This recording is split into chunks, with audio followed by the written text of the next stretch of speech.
When you think of New York, you think of New York City, bright lights, Times Square, towering buildings, and busy streets.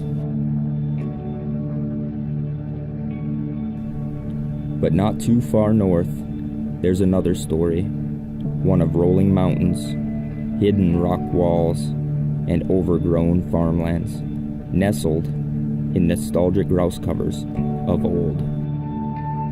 For the first time, I held a double gun and stepped over a rock wall, approaching an apple orchard, consumed in something bigger than me.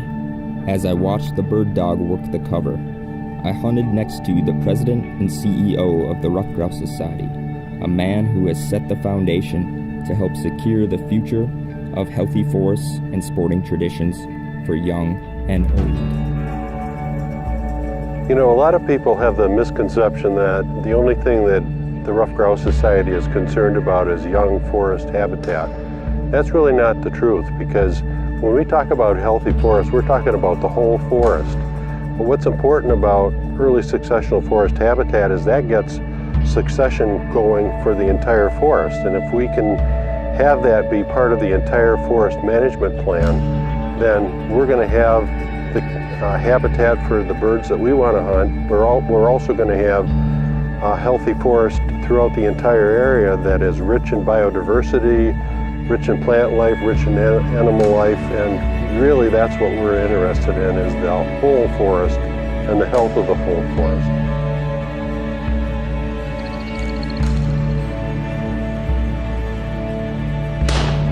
If that moment hadn't humbled me enough, I spoke to a 98-year-old man who has been an RGS member since the beginning.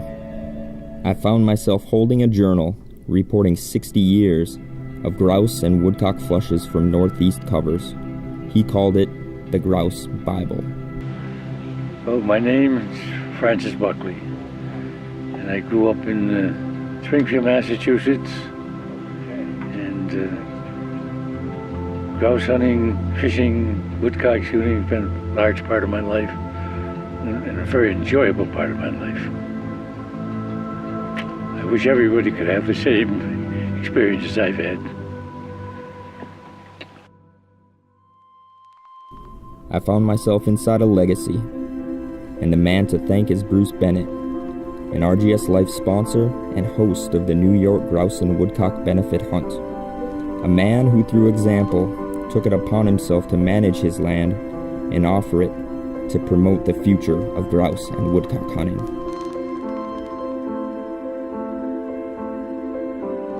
How I got started grouse and woodcock hunting is I'd tag along with my father and my older brothers. And that started probably when I was 7 years old. And, the dog moved something and they needed a brush pile to go through, they'd send me through it because I was the youngest one. And that's how I started. As I cross the border from New York to New England, I can't help but think about a favorite Burton Spiller quote. Can memories be measured by gold? If so, then I am rich indeed. Who can value in gold the worth of the memory of the first grouse, of the first double, or of the day when 5 grouse got up from a brush pile, one after another, while I, armed with a pump gun, missed them all. There are thousands of memory bonds stored in the safe deposit box of my memory, and each has its coupon of happiness and health attached.